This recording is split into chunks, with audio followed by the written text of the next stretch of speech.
Hi, welcome to ജയലാൻഡ്. എൻ്റെ പേര് സിനിയ.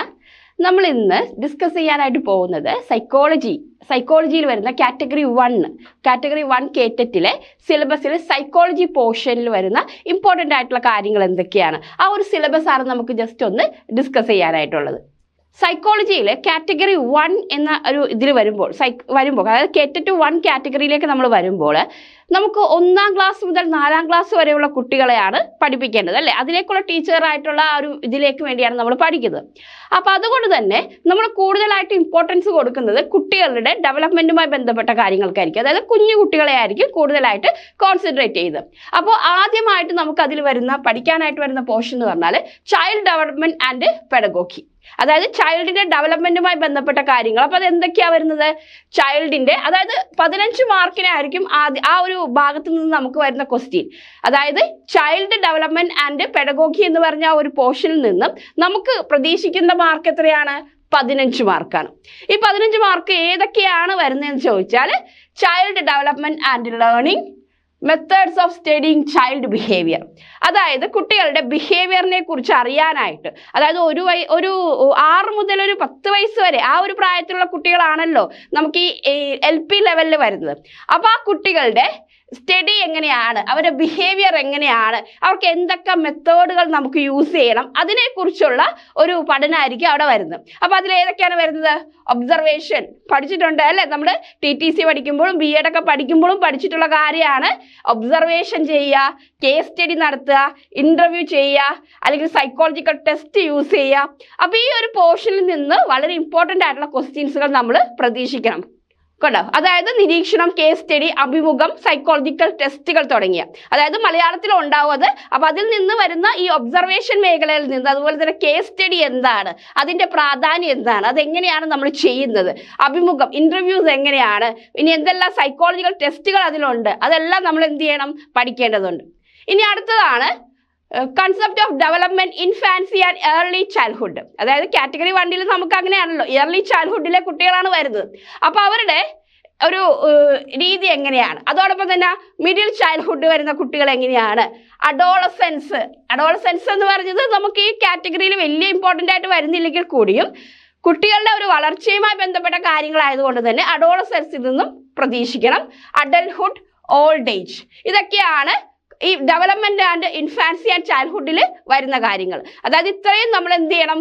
ഈ ഒരു മേഖലയിൽ നിന്ന് ഡിസ്കസ് ചെയ്യണം, പഠിക്കണം. അത് കണ്ടോ? അതാണ് ഇവിടെ പറയുന്നത്, മലയാളത്തിൽ അത് കൊടുത്തിരിക്കുന്നത്. ഇനി അടുത്തത് നോക്കിയേ, ഇനിയാണ് ഡെവലപ്മെന്റൽ തിയറീസ് പഠിക്കണം. ഇതെല്ലാം B.Ed TTC കാലഘട്ടങ്ങളിൽ നമ്മൾ പഠിച്ച കാര്യങ്ങളാണ്. ഒന്ന് ജസ്റ്റ് റീകോൾ ചെയ്തെടുത്താൽ തന്നെ നമുക്ക് മാർക്ക് സ്കോർ ചെയ്യാനായിട്ട് സാധിക്കും. അതായത് ജീൻ പിയാഷയുടെ കൊഗ്നിറ്റീവ് ഡെവലപ്മെന്റ് തിയറി അത് പഠിക്കണം, അല്ലേ? അതിൻ്റെ അകത്ത് സെൻസറി മോട്ടർ ഉണ്ട്, പ്രൊപ്പോഷണൽ ഉണ്ട്, ഓപ്പറേഷണൽ മെത്തേഡ് ഉണ്ട്, അതായത് ഫോർമൽ സ്റ്റേജ് ഉണ്ട്. ഈ സ്റ്റേജസുകളെല്ലാം ചേരുന്നതാണ് ജീൻ പിയാഷയുടെ കൊഗ്നിറ്റീവ് ഡെവലപ്മെന്റ് തിയറി. അത് നമുക്ക് പഠിക്കാനുണ്ട്. ഓക്കെ.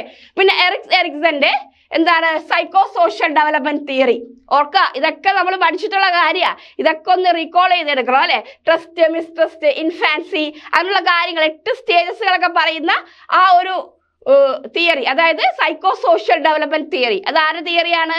എറിക്സന്റെ തിയറിയാണ്. അതും നമ്മൾ പഠിക്കേണ്ടതാണ്. ഇനി അടുത്ത എന്താണ്? സിഗ്മണ്ട് ഫ്രോയിഡിന്റെ വളരെ ഇമ്പോർട്ടൻ്റ് ആയിട്ടുള്ള ഒരു തിയറിയാണ് സിഗ്മണ്ട് ഫ്രോയിഡിന്റെ സൈക്കോ സെക്ഷൽ ഡെവലപ്മെന്റ് തിയറി, അല്ലേ? അതിലും എന്താണ് സ്റ്റേജസുകൾ പറയുന്നുണ്ട്, ഡെവലപ്മെന്റ് സ്റ്റേജസുകൾ പറയുന്നുണ്ട്. ഈ തിയറിയും നമുക്ക് വളരെ ഇമ്പോർട്ടൻ്റ് ആയിട്ടുള്ള തിയറിയാണ്.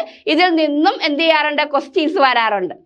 ഇനി അടുത്തതാണ് വൈഗോസ്കിയുടെ സോഷ്യോ കൾച്ചറൽ തിയറി, അല്ലെ? സോഷ്യോ കൾച്ചറൽ തിയറി ആരുടെയാണ്? വൈഗോസ്കിയുടെയാണ്. അദ്ദേഹത്തിന്റെ ഈ തിയറി, ആ തിയറി നമുക്ക് ഇമ്പോർട്ടൻ്റ് ആണ്. പിന്നെ ലോറൻസ് കോൾബർഗിന്റെ മോറൽ ഡെവലപ്മെന്റ് തിയറി, ആ തിയറിയും നമ്മൾ പഠിച്ചിട്ടുള്ളതാണ്. ഇതെല്ലാം റീകോൾ ആണ്, കാരണം നമ്മൾ B.Ed TTC കാലഘട്ടങ്ങൾ, അത് പഠിച്ചിരുന്ന കാലഘട്ടങ്ങളിൽ ഈ തിയറിയൊക്കെ നമ്മൾ പഠിച്ചതാണ്. ഇനി അതെല്ലാം ഒരു MCQ മോഡലിൽ ചോദിച്ചാൽ എങ്ങനെ ചെയ്യാൻ പറ്റും എന്നാണ് നമുക്ക് പഠിക്കേണ്ടതായിട്ടുള്ളത്. ഓക്കെ, അതാണ് ജസ്റ്റ് മലയാളത്തിൽ അതിൻ്റെ എക്സ്പ്ലനേഷൻ കൊടുത്തിരിക്കുകയാണ്. ഇനി അടുത്തത് നമുക്ക് പഠിക്കേണ്ടത് ഗ്രോത്ത് ആൻഡ് ഡെവലപ്മെന്റ്, അതായത് മനുഷ്യന്റെ വികസനത്തെക്കുറിച്ചും വളർച്ചയെക്കുറിച്ചും വളരെ വളരെ ഇമ്പോർട്ടൻ്റ് ആയിട്ടുള്ള ഒരു പോർഷനാണ്. ആ ഒരു പോർഷനിൽ നിന്നും മിക്കപ്പോഴും ക്വസ്റ്റ്യൻസുകൾ വരാറുണ്ട്. അപ്പോൾ അത് നമുക്ക് പഠിക്കാനുണ്ട്. മാത്രമല്ല നമ്മുടെ ഡെവലപ്മെന്റ് നമ്മുടെ ഹെറിഡിറ്റിയുമായിട്ട് എങ്ങനെ ബന്ധപ്പെട്ട് വരുന്നു, ഹെറിഡിറ്റിയും എൻവയറമെന്റും തമ്മിലുള്ള ബന്ധം, നമ്മുടെ പരിസ്ഥിതി, നമ്മുടെ പാരമ്പര്യം തുടങ്ങിയ കാര്യങ്ങളൊക്കെ ഉണ്ട്. അതും നമ്മുടേതായിട്ടുള്ള വികസനവും തമ്മിലുള്ള ബന്ധം എന്താണ്, അത് നമുക്ക് പഠിക്കാനുണ്ട്. അത് വളരെ ഇമ്പോർട്ടൻ്റ് ആണ്. ആ ഒരു പോർഷൻ നമുക്ക് നോക്കണം അല്ലേ. പാരമ്പര്യവും പരിസ്ഥിതിയും മനുഷ്യന്റെ വികസനത്തെ എങ്ങനെ ബാധിക്കുന്നു എന്നതിനെ കുറിച്ച് നമ്മൾ പഠിക്കേണ്ടതുണ്ട്. അതിൽ നിന്ന് പ്രാക്ടിക്കൽ ടൈപ്പ് ക്വസ്റ്റ്യൻസുകൾ വരാനുള്ള സാധ്യത കൂടുതലാണ്. ഇനി അടുത്തതാണ് ലേണിങ്ങുമായി ബന്ധപ്പെട്ട്. ലേണിംഗ് അറിയാലോ, പഠനം അല്ലെ, പഠിക്കുക. ആ പഠിക്കുക എന്നതാണ് ഏറ്റവും ഇമ്പോർട്ടൻ്റ് ആയിട്ടുള്ള ഒരു കാര്യം. എല്ലാ മനുഷ്യരും ചെയ്യുന്ന കാര്യം അതല്ലേ. ഈ ലേണിങ്ങുമായി ബന്ധപ്പെട്ട് വരുന്ന ബേസിക് തിയറീസുകളാണ് ഇതെല്ലാം. എന്തൊക്കെയാണ്? കണ്ടീഷനിങ് തിയറി ഉണ്ട്. ക്ലാസിക്കൽ കണ്ടീഷണൽ തിയറി ആരുടെയാണ്? പാവ്ലോയുടെ. പിന്നെ സ്കിന്നറിന്റെ അപ്പാരന്റ് കണ്ടീഷൻ തിയറി വരുന്നുണ്ട്. അതുപോലെ തന്നെ ഇൻസൈറ്റ് ലേണിംഗ് ആരുടെയാണ്? ഗസ്റ്റാൾ സൈക്കോളജിസ്റ്റുകളുടെയാണ്. പിന്നെ കൊഗ്നിറ്റീവ് ലേണിംഗ് തിയറി അത് ആരുടെയൊക്കെ ഉണ്ട്? പിയാഷെ, ബ്രൂണർ, വൈഗോസ്കി. ഇതെല്ലാം എന്താണ്? ലേണിംഗ് തിയറീസുകളാണ്. ഈ ലേണിംഗ് തിയറീസുകളെല്ലാം നമുക്ക് എന്ത് ചെയ്യണം? ഒരു MCQ മോഡലിൽ ചോദിച്ചാൽ എങ്ങനെ, നമ്മളിപ്പോൾ പഠിച്ചതൊക്കെ തിയറി പാർട്ടായിട്ടാണ് അല്ലേ.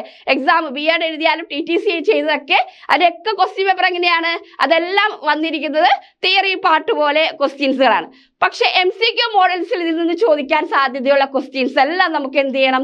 പഠിക്കാനുണ്ട്. ഒരുപാടൊന്നുമില്ല, വളരെ ടെൻഷൻ അടിക്കുന്ന കാര്യമൊന്നുമില്ല, വളരെ സിമ്പിൾ ആയിട്ട് തന്നെ നമുക്ക് പഠിച്ചെടുക്കാൻ കഴിയുന്ന കാര്യങ്ങളാണ്. അപ്പോൾ ലേണിംഗ്, പഠനത്തിൻ്റെതായിട്ട് ബന്ധപ്പെട്ടിട്ടുള്ള തിയറീസുകൾ വളരെ ഇമ്പോർട്ടൻ്റ് ആണ്.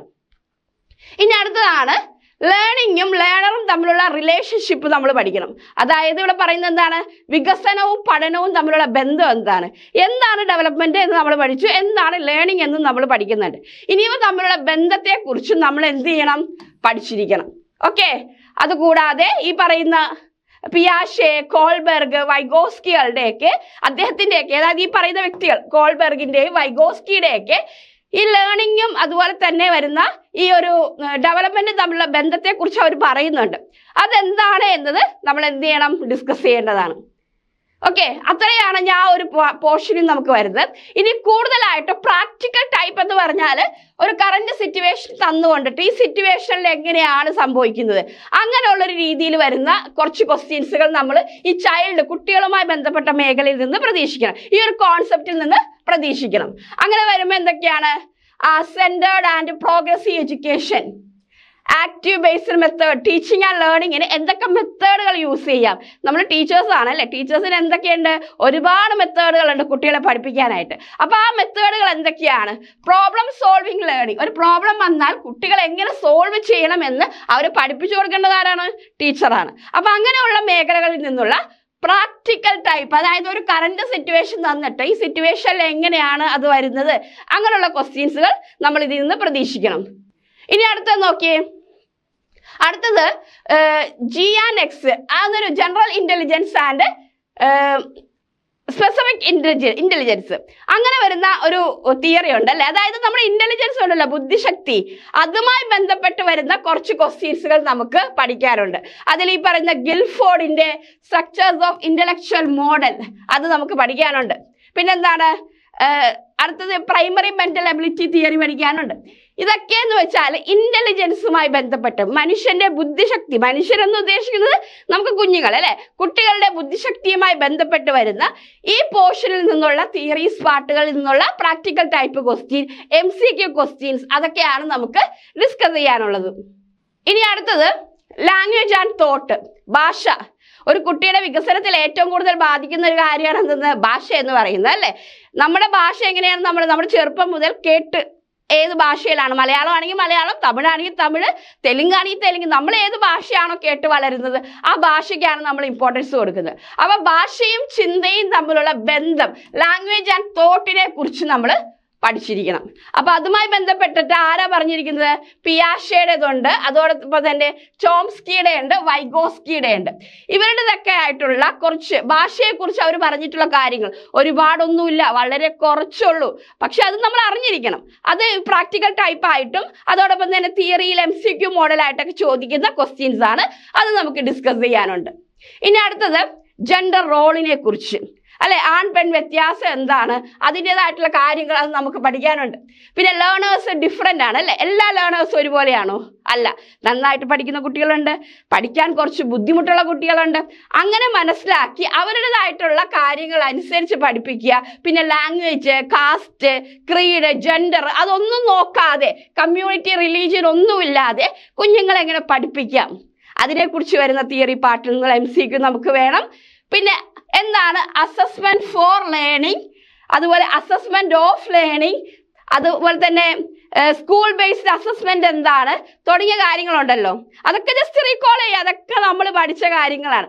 ഇതെല്ലാം MCQ മോഡൽ ക്വസ്റ്റ്യൻസുകൾ എങ്ങനെയാണ് വരുന്നത്, അതാണ് നമുക്ക് നോക്കേണ്ടത്. ഓക്കെ, ഇനി അടുത്തത് നോക്കിയേ, കണ്ടിന്യൂസ് ആൻഡ് കോംപ്രഹെൻസീവ് ഇവാലുവേഷൻ ഉണ്ട്. നമ്മൾ പഠിപ്പിച്ച് കഴിയുമ്പോൾ എക്സാം ഇടാറുണ്ട് അല്ലേ?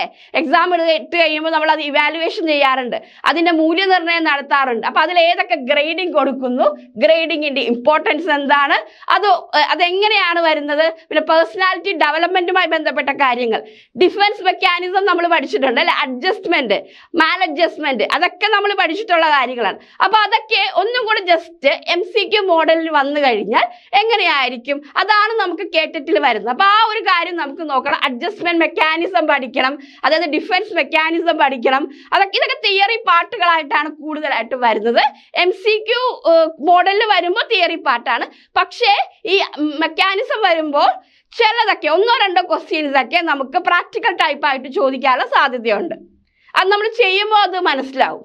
ഓക്കെ, ഇനി അഡ്ജസ്റ്റ്മെന്റ് മെക്കാനിസത്തെ കുറിച്ച് ഞാൻ പറഞ്ഞല്ലോ. എന്തൊക്കെയായിരുന്നു?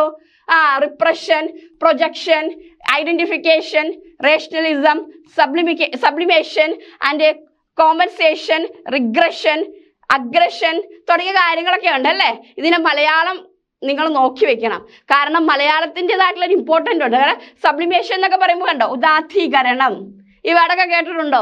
കേട്ടിട്ടില്ല എങ്കിൽ നിങ്ങൾ ഇതൊക്കെ ഒന്ന് ജസ്റ്റ് അറിഞ്ഞിരിക്കണം. ഇതൊക്കെ എന്താണെന്ന് നമ്മൾ സെപ്പറേറ്റ് പഠിക്കുന്നുണ്ട്.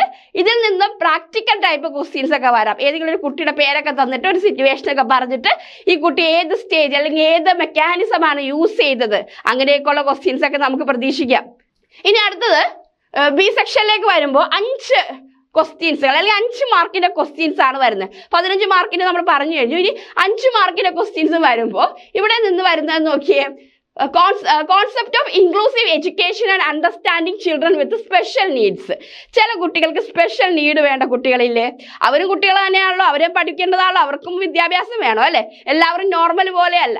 അപ്പോൾ ആ കുട്ടികൾക്ക് വേണ്ടിയിട്ടുള്ള കാര്യങ്ങളാണ് ഇവിടെ പറയുന്നത്. അതായത് സ്പെഷ്യൽ നീഡ് വേണ്ട കുട്ടികളെ എങ്ങനെ പഠിപ്പിക്കണം, അവർക്ക് എങ്ങനെയാണ്, ലേണിംഗ് ഡിസബിലിറ്റി ഉള്ള കുട്ടികളുണ്ട്, ഈ ലേണിംഗ് ഡിസബിലിറ്റി വരുന്ന കുട്ടികളെ എങ്ങനെയാണ് പഠിപ്പിക്കേണ്ടത് തുടങ്ങിയ കാര്യങ്ങളാണ് പറയുന്നത് കേട്ടോ. അതായത് മലയാളത്തിലേക്ക് നമുക്ക് പറയുകയാണെങ്കിൽ അസാധാരണമായ കുട്ടികളുടെ ആശയം എന്നാണ് പറയുന്നത്. അതായത് ഇവിടെ പ്രത്യേക ആവശ്യമുള്ള കുട്ടികൾ, പ്രത്യേകമായിട്ട് കെയർ കൊടുക്കുന്ന കുട്ടികളെ നമ്മൾ എങ്ങനെയാണ് പഠിപ്പിക്കുന്നത്, അതുപോലെ തന്നെ പിന്നോക്കം നിൽക്കുന്ന കുട്ടികൾ, നിരാലംബരായിട്ടുള്ള കുട്ടികൾ, അവരെ എങ്ങനെയാണ് പഠിപ്പിക്കേണ്ടത്, അതിൻ്റെതായിട്ടുള്ള ഇമ്പോർട്ടൻസ് എങ്ങനെയാണ്, അതാണ് ഇവിടെ നിന്ന് വരുന്നത്. ഇതൊക്കെ തിയറി പാർട്ടാണ് കേട്ടോ.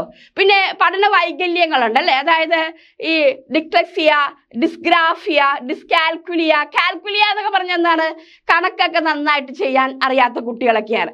അപ്പം അങ്ങനെയുള്ള കുട്ടികൾ എങ്ങനെയാണ് അവരുടെ അതിൻ്റെ ഒരു ഇമ്പോർട്ടൻസ്, അതിൻ്റെ ഡെഫിനിഷൻ എന്താണ്, അത് നമ്മൾ അറിഞ്ഞിരിക്കണം. പിന്നെ പഠന വൈകല്യമുള്ള കുട്ടികളുടെ ആവശ്യങ്ങൾ എന്താണ്, ആവശ്യങ്ങൾ നമ്മൾ എങ്ങനെ ഓവർകം ചെയ്യാനായിട്ട് എന്തൊക്കെ മെത്തേഡുകൾ കൊണ്ടുവരണം, അതൊക്കെയാണ് ഈ ഒരു ഭാഗത്ത് നിന്ന് നമുക്ക് പഠിക്കാനായിട്ട് വരുന്നത്. ഇനി അടുത്തത് സി പാർട്ടിലേക്ക് പോവുകയാണെങ്കിൽ പെഡഗോഗിയാണ്. അതായത് പെഡഗോഗിയിൽ 10 മാർക്ക് അല്ലെങ്കിൽ 10 ക്വസ്റ്റ്യൻസ് ആണ് ഇതിൽ നിന്ന് നമുക്ക് വരാനായിട്ടുള്ളത്. ഇതിൽ how to children things and learn, how and why children fail to achieve success in school performance, അതൊക്കെ പ്രാക്ടിക്കൽ ആയിട്ട് വരാവുന്ന ക്വസ്റ്റ്യൻ ആണ്. അതായത് ഒരു കുട്ടി എങ്ങനെ തോക്കുന്നു, എന്തുകൊണ്ട് ആ കുട്ടിക്ക് ജയിക്കാൻ സാധിക്കുന്നില്ല തുടങ്ങിയ കാര്യങ്ങളാണ് ഇവിടെ ചോദിക്കുന്നത്.